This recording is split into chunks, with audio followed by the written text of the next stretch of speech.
Hey guys, welcome back to the pod. Yeah, welcome back, everyone. We are on episode 4, I know, it's crazy. They're going by very fast. and the title of this episode is 10 Questions We've Talked Through Before Taking the Next Step. Which is marriage. We got a suggestion from one of our closest friends that this is a good topic for the podcast. And so Blake and I came up with 10 questions that we've talked about that we find important for couples in relationships or who are going to be getting married to have aligned answers to. Oh, absolutely. I'm ready for everyone to hear it. We are in premarital counseling with our officiant. And a little background on that. We had to take a questionnaire. We each had to take a questionnaire independent of each other. We couldn't share answers. We couldn't talk about answers. We couldn't do it together. To provide our officiant with some background on who we are and how our family, our finances, things that stress us out, our jobs, all play a role in our marriage or our soon-to-be marriage. And we had our first session, was it last weekend? Yes, yeah, last weekend. To go over the results. And we are a lot more aligned than I thought that we were. Yeah, I thought we would have, a few differences, but we were like, 90%. Yeah. Which is crazy. But it's also a space that you want to be in before getting married, because that means that you've done all the background work of having the hard conversations and of digging beneath the surface level to figure out, I like you as a person, but are our finances going to work? Are our personal life's going to work? Are our family's going to work? Are our family structure is going to be a problem? All those things. So it was really interesting to see the results. We go through what's called prepare and enrich. And I've liked it so far. I've liked it a lot, actually. No, I've really enjoyed it. I'm actually looking forward to going back already. Yes, we need to schedule those. Somebody make a reminder. Okay. Shall we? Yes, I am excited. So the first question is, what does a healthy shared home actually look like to each of us? Would you like to answer that first? Yeah, I'll answer it first. Okay. So I would say with how a shared home should actually look for each of us is that we both contribute into helping each other out, just making life easier for one another. Yeah, I would agree with that. I think for me, a healthy shared home is shared roles. So I don't always have to be the one cooking the meals, doing the laundry, general upkeep.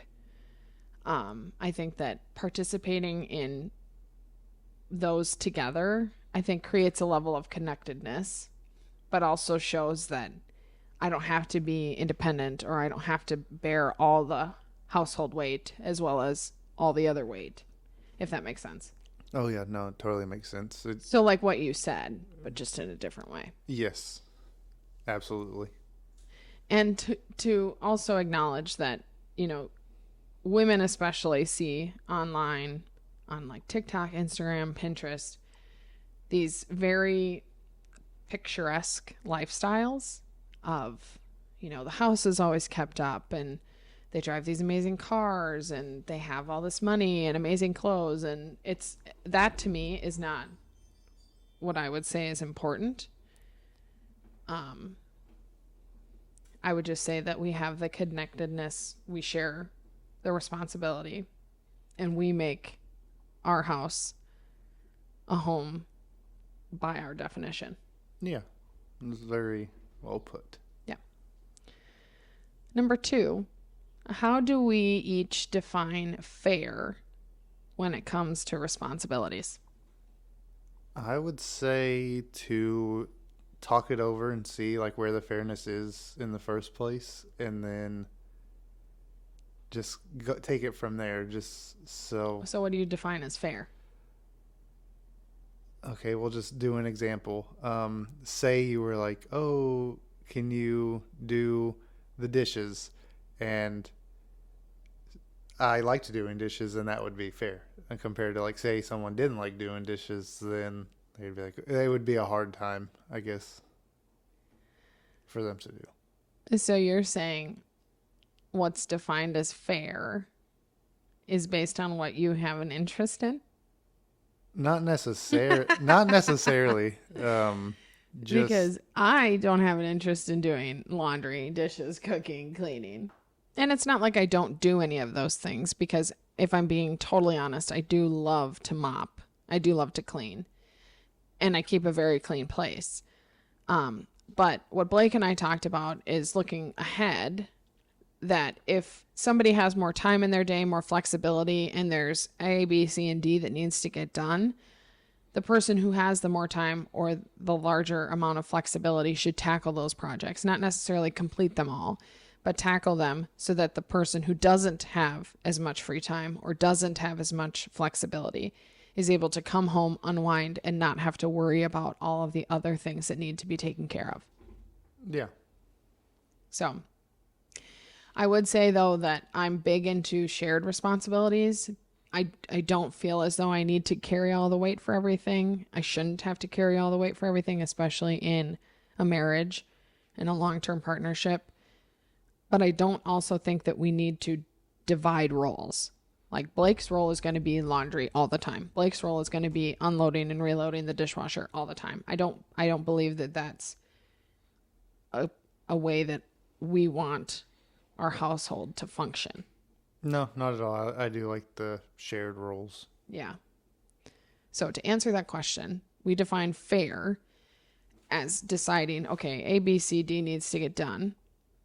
Whoever has more time, more flexibility is going to tackle A, B, C, and D. If they don't get it done, then the other person can pick it up when they have time. Yeah. And that's what's fair to us. Absolutely. Okay, number 3. What do we need when we're overwhelmed, stressed, or in a bad mood? We talked about, and what I feel like has helped if I'm ever in a bad mood, just kind of talking it out and getting a good hug. Talking it out in a good hug. Why don't you speak from the place that you were when we first started dating? And why I was gobsmacked and shell-shocked when you were in a bad mood. What do you do when you're in a bad mood or you're overwhelmed or you're stressed? So when I'm in a bad mood or stress, I don't like to put that on anyone else. So I tend to distance myself and I like to solve my problems by myself. He will literally shut down. And this was in the beginning. This is not how it is right now. But he would shut down. He wouldn't say anything. And you would try to talk to him about it or ask him pointed questions like, are you frustrated? Are you angry? Are you sad? And he wouldn't say anything. And when I say he wouldn't say anything, I literally mean he would not open his mouth and emit sound. Like nothing. I would get nothing. Yeah, it turned into a brick wall. And so that created obvious conflict because I'm like, well, I can't be with somebody that doesn't want to speak to me when they're upset about something or when they're overwhelmed or when they're stressed or when they're in a bad mood. And so we've figured out ways to kind of combat that. And for you, it's time. Yeah. You just need, and you can speak on this, right? But you just need time to process and to solve it for yourself before you come and you say, okay, this is what I was mad about, or this is what I was upset about, or this is what frustrated me. Oh, yeah, absolutely. I feel as though we've gotten more into the relationship from like when we first started. Like it's gotten so much better. So yeah. What I need when I'm overwhelmed, stressed, or in a bad mood is to talk. And that's where I was in the beginning of this when he didn't talk. And I can't stop talking about something when I'm in a mood. I was like, oh, this is never going to work. Because I go from somebody who doesn't say anything to somebody who won't shut up. So I just need to talk it out. I'm very emotionally in tune. I'm a huge communicator. And I love to solve problems in real time. So if I've done something that upsets Blake or Blake has done something that upsets me, I want to tackle it right then and there. I don't want to sit on it and then have to worry about it in 2 hours. And so that, for us, we had to come to some middle ground, because while I attack the problem and want to solve the problem, like, for lack of a better term, avoids and processes alone, and that's his way. That's what he's always done. So we have this middle ground where we do take a beat, if there's something that each of us has done to overwhelm or stress each other, whatever that may look like. And then we come back and we talk about it when we're both ready to do that. Yeah. It's, sorry. But yeah, it's definitely made things much easier. Well, and it's really hard too, like I said, being in a relationship with somebody like me who communicates about everything and anything, to have somebody who goes into a different space of, well, I'm not going to say anything right now. And in the beginning, I took it as, well, he's just upset with me and he's done talking to me. But it was hard to navigate that space because I just didn't understand it. And then I talked more because I'm like, well, help me understand this. Why aren't you saying anything? You need to say something. I don't get it. So it was a lot of trial and error in the beginning, but we're in a very good place now. Yeah, we're doing wonderful. Well, we always have been, but with the trials of that. Yes. The fourth question is, how do we prefer to handle conflict, and what makes it worse? We kind of just answered that one in the third one, but yeah. I think in terms of conflict, we don't have a whole lot of major conflict. No, I don't think we've never really had like big fights or arguments. No. And the reason being, though, is because we're both now in this place where we communicate a bunch, and also, I should say, we communicate more effectively. And also, the beginning of our relationship was all online. We were FaceTiming, texting, calling, Snapchatting, the whole bit. And so in talking all that time online, you had to have things to talk about. You had to come up with things to talk about. So we covered a lot of these conversations, or a lot of these hard topics online before we ever met. Yeah, we did. So once we winded up meeting, we were pretty much set on a base of knowing exactly how things were mapped out. Yeah. But I would say specifically for me, handling conflict, like I said, tackling it right then and there. What makes it worse, what makes conflict worse, is when I'm poked, which Blake is known to do. Sorry. Or when I feel like I'm not being validated, or I'm not being heard, or I'm not being understood. And I'm very eloquent with my words. And so when we're in a conflict, I'm sure to say, this is what upset me, this is what frustrated me, this is what I'm angry about, and here's why. So that Blake can then respond and say, well, I don't understand why you'd be upset about that, or I'm really sorry that I made you upset, or I understand that my behavior or my words or my actions contributed to you feeling that way. But sometimes Blake just likes to poke the bear. Yeah, I'm not too sure why, but I don't know. Sometimes I guess like seeing you get a little flustered. I don't like to be flustered, especially when we're talking about my emotions. I know. I don't know why, but I do feel like now that we talk about how you elaborate on things, it makes it easier to communicate. Yeah. Okay. Number 5. What role does personal space play in our relationship? The way we've talked about it is our personal space. I believe it's fair. You can elaborate more on it. But we go about our stuff sometimes. We'll have work, or you'll have like eyelash appointments and stuff. So we have our. Don't put me on blast. Oh yeah, we have our own things that we're doing too. And so sometimes we have our we're alone, and most of the times we're together, which I love. It balances out perfectly, I believe.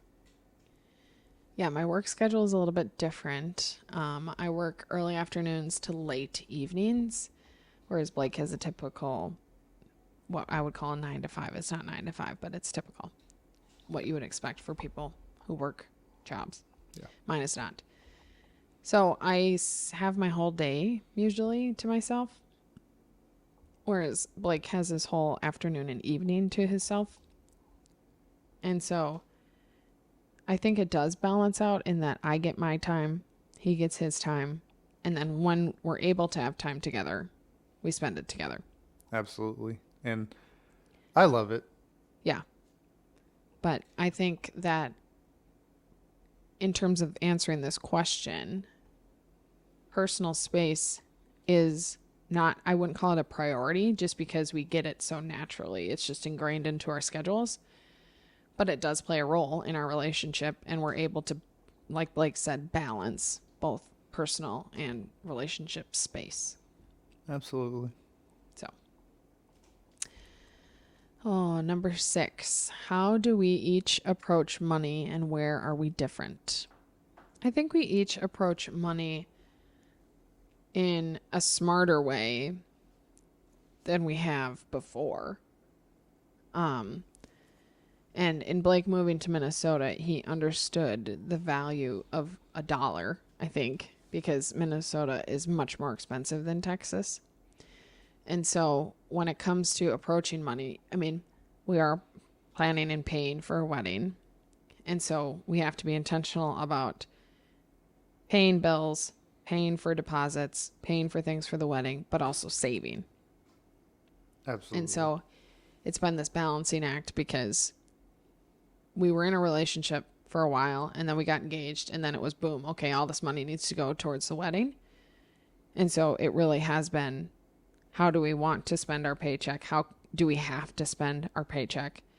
And then deciding, what the extra's for in the long run. Yeah. That's been, which I guess I wish before moving I would have looked more into that aspect of it, but it's been good. Yeah. Yeah, you should have looked into a couple more things before moving here too. Yeah, I should. He decided overnight that he was moving to Minnesota. Yeah. I think I texted, or no, I think I called you and I was like, all right, I'm moving up here. And you're like, are you sure? Yeah, because I was meant to move to Texas this last August. Yeah, but oh well. Yeah. Okay. Number 7, what are our non-negotiables in a home environment? For me, it's cleanliness. And it's making whatever space we have feel like a home to us. Yes, yeah, I would say the same. And having Remy Oh yeah, she is very sweet. and Jackson. Yes, I can't wait for him to be here. My But- Jigglypuff. But yes, no, I definitely love a clean house. But I also think this goes deeper than cosmetics, right? Like anybody can have a clean house. Anybody can have an aesthetic looking home. I think it's a home that is safe and that's supportive and that's caring and that's healthy. I think that those are non-negotiables for me in a home environment. You want to walk into your house and make in it to feel like a home that's safe and comfortable and happy and healthy. And I think that we do that for each other personally. And so I think that that will transcend into a home environment very well. Yeah. Okay. Number 8. How do we communicate when something small starts to bother us? Well, in the previous questions, I feel like we tackled that, but when something small starts to bother us, Are you chippy when something small starts to bother you? Yep, So then say that. very chippy. You've noticed like right away, and then you start asking questions, and It's much better, but I'm not trying to say that it was terrible by any means. I'm just saying that we've figured out the communication style that works the best for us. But Blake when something would bother him, you could tell right away because his behavior would change, his demeanor would change, the way he communicates changes, the way he carries himself would change. And I'd ask very pointed questions like, oh, does that bother you? Oh, are you irritated by this? Nothing. Silence. Yeah, I don't know why. I really don't. I mean, I think you do know why, but that can be a story for a different podcast. But, and we actually did figure out why because we talked about it in premarital counseling with him. Oh, yes, we did. So, you do know why. But we're not going to talk about it on this podcast. It can be a story for another time. Moving on. Now when I ask you something, you will say yes. And then it'll be, but I'm not going to talk about it right now. Or I'd like to just sit on it for a while or whatever it is. But it's not how it was before when you would be chippy. Yeah. And make cheap shot comments about stupid things. Silly boy. Me, I just say it right away. That really bothers me. That really irritates me. I really hate that you did that. Yeah, you're very to the point, getting this over with. Yep. But that's how I am in a lot of areas of my life. I'm very confrontational. Yeah. I don't like things being unresolved. I hate unresolved situations, conversations, issues, whatever it may be in my life. Can't stand it. So rather get it over with, talk about it, and move on. Okay, number 9. What does support actually look like from a partner on a normal day? Oh, that's very easy. You support me in everything and anything I'm doing or want to do. Yeah. We can talk a little bit about this neck and back thing and how we were going through the thick of it. Like the thick of it. I was so frustrated. Not with Blake, but just with the how long it's taking, how long this whole process is taking. And I felt like we weren't getting answers from workman's comp. We weren't getting answers from the doctor. You were in a really bad spot, pain-wise, and just like you felt like you were up against a wall. Yeah. And with that, right, like when people are in pain, that doesn't necessarily bring out the best in you. No. And so I told him, I haven't even said the in sickness and in health part yet. Yeah, you did say that. And I also asked his mother if she accepts returns. I wasn't being serious. I knew you weren't. I knew you were just joking. But this season has really tested how we support each other and how we show up for each other because of how demanding this injury is. But support actually from Blake looks like him checking in on me, asking how I'm doing, asking if he can do anything for me, if there's any way he can support me better, if there's something that he's doing that he shouldn't be doing or that he isn't doing that he should be doing. He's very in tune to supporting my emotional needs because I am very emotional. Yeah. So he works hard at that. Yes, I try my very best for you. And the last question, one of the most important questions I think that couples should ask each other all the time, is how do we make sure we're still prioritizing the relationship and not just coexisting with one another? I would say even though we're engaged and getting married soon, still date the person. I know it's been a little hard with all the stuff we have going on in life, but we still try and make time and go on dates and stuff. Yeah, I think even when you are married, it is important to date your partner and to be intentional about making time for just the two of you. It's so fun to go out with friends. It's so fun to hang out with family. But you need that time for just the two of you to connect outside of your home, outside of your day-to-day, where you can sit down and actually talk to each other about everything and anything. And so, like Blake said, dating your partner, but also making sure that you're checking in on your person. Just because you're married, just because you live together, just because you're dating, whatever it may look like for you, doesn't mean that you are prioritizing them as a human and their needs and their emotions and their wants and their priorities. Absolutely. So just making sure that you're in tune to your partner and supporting them like me, for example, I'm doing grad school, I'm working, I have my passion project. I'm super connected with my family, super connected with my grandparents. I have a new best friend who's 83 years old, went over for spaghetti last night. So just making sure that I'm tapping into Blake in a way that he needs, but that's also being returned. He's tapping into me in a way that I need. Yeah. I'm glad we are both there for each other, and we've gone on very great dates, which I love. Yeah. Okay. That was all 10 questions. If you want the list of 10 questions to talk about with your partner, reach out to us. We'll send it to you. But you can also just listen to this back. What updates do we have? Well, I finished my EMG, so this coming Tuesday, I'll get my final report to see if we're gonna pursue surgery or go with something different. Yep. And I'm going to that one. This week is the last week of my practicum, which I'm so excited. So excited to be done. This is also my finals week. Whoop, whoop. That's gonna be. Are you stressed for it? No. I was gonna say Not at all. you have amazing grades and you're very smart, but just some people are just like, oh my goodness, I have finals. Mine are just papers. Oh. And group projects. And like I told you this morning, I really hate group projects. Yeah. Like, let me just tell y'all something, okay? I have a group project that's due on Tuesday. Nobody has done anything for the group project except for me. And I did the whole thing because I'm not going to get a bad grade.